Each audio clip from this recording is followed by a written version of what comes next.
عورت اور مرد، عورت کو قدرت نے ایموشنل کریکٹر بنایا تھا، مرد کو ریشنل کریکٹر بنایا تھا۔ ریشنل کریکٹر جو عقل پہلے رکھتا ہو، جذبات بعد میں، ایموشنل کریکٹر جس کے جذبات آگے ہوں عقل پیچھے۔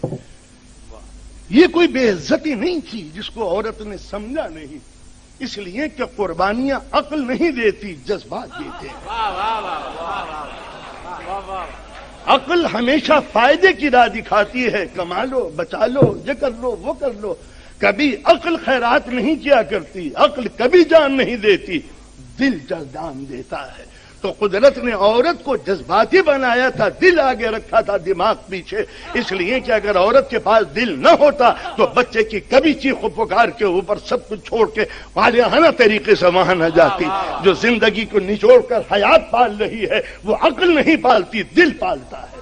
تو اب آپ نے اندازہ لگایا یورپ نے سب سے بڑا کام یہی کیا کہ دل کو پلٹ کے دماغ بنا دیا۔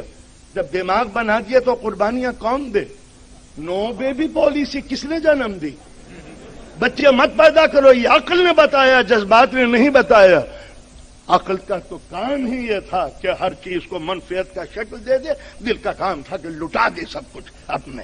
اگر یہ قربانیوں کا سلسلہ کائنات کے نظام میں شامل نہ ہو تو دنیا جھلس کے رہ جائے۔ زمین کی قربانیاں تو سبزہ زار ہے، سبزہ زار کی قربانیاں ہی تو حیوانات ہیں، حیوان کی قربانی ہی تو انسان کی زندگی ہے، انسان کی قربانی ہی تو معبود کے نظام کو باقی رکھنے کے لیے تیار کی گئی ہے۔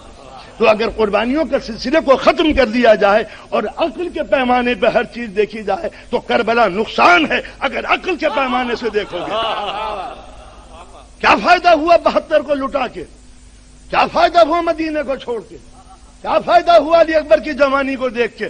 جب عقلی اکبر کو کی جوانی کو عقل سے سوچو گے تو گھاٹا نظر آئے گا، اور جب دل سے سوچو گے تو آج یہ اسلام دل کی قربانیوں کا نتیجہ ہے، دماغ کی نہیں۔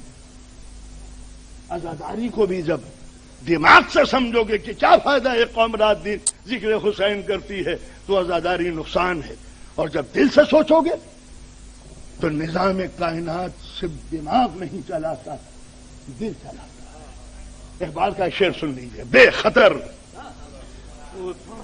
کود پڑا آتش نمرود میں عشق، عقل تھی محو تماشائے لب بام، ابھی کودوں یا نہ کودوں، کودوں یا نہ کودوں، آج بڑا تیز ہے کودوں یا نہ کہہ دوں۔ عقل سوچ رہی تھی کہ کودوں یا نہ کہہ دوں، دل نے کہا چھوڑو کود جاؤ۔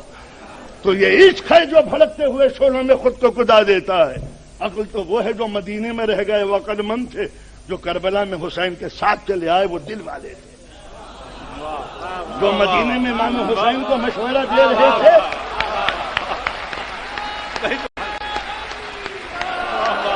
جو مشورہ دے رہے تھے مت جائیے کوفے والے دغادار غدار بے وفا ہیں، آپ کے بزرگوں سے بے دخل، سب کو بے وفائی کی ہے، مشورہ دے رہے تھے عقل مندی کا۔ امام حسین کیا عقل نہیں رکھتے تھے، مگر جانتے تھے کہ دین کو بچانا عقل کا کام نہیں ہے، دل کا کام ہے۔ اللہ کی جتنی بھی صفتیں ہیں وہ دلداری کی ہیں۔ دینے کا نام ربوبیت ہے، رزاقیت ہے، خلاقیت ہے، رحیمیت ہے، کریمیت ہے، سب دے رہی ہے۔ اگر خدا ایک دن بھی عقل مند بن جائے میری طرح تو بدماشوں کو ایک لمحہ پانچ دے گا، جاؤ کم بکو مر جاؤ کم بکو۔ آپ نے ملاحظہ فرمایا یہ نظام کائنات دل کی بنا پر ہے، تو اللہ نے عورت کو قربانی کے لیے بنایا تھا۔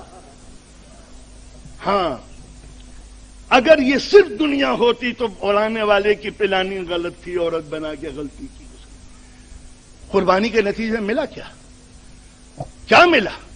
بیٹی رہی تو باپ کے لیے حکم کے تحت، بڑی ہوئی تو بھائیوں کے کنٹرول میں، جوان ہوئی تو شوہر کے کنٹرول میں، بوڑھی ہوئی تو اولاد کے کنٹرول میں۔ ملا کیا اسے؟ پلاننگ غلط نہیں ہے کیا؟ اللہ حضور کی پلاننگ کو غلط نہیں ہے، اسے مظلوم بنا دیا۔ اگر صرف دنیا ہوتی تو مقبوض کی پلاننگ غلط تھی، آخرت کے نظام میں آ کر عورت کی عزت و آبرو کو بڑھایا ہے کہ اگر تم نے 3 بچے پیدا کر کے وہ جوان کر دیا تو تمہارے پر جنت واجب ہے۔ تو آپ نے ملاحظہ فرمایا کہ اگر آخرت کا نظام اسلام سے نکال دیا جائے تو پھر کچھ نہیں رہ جاتا.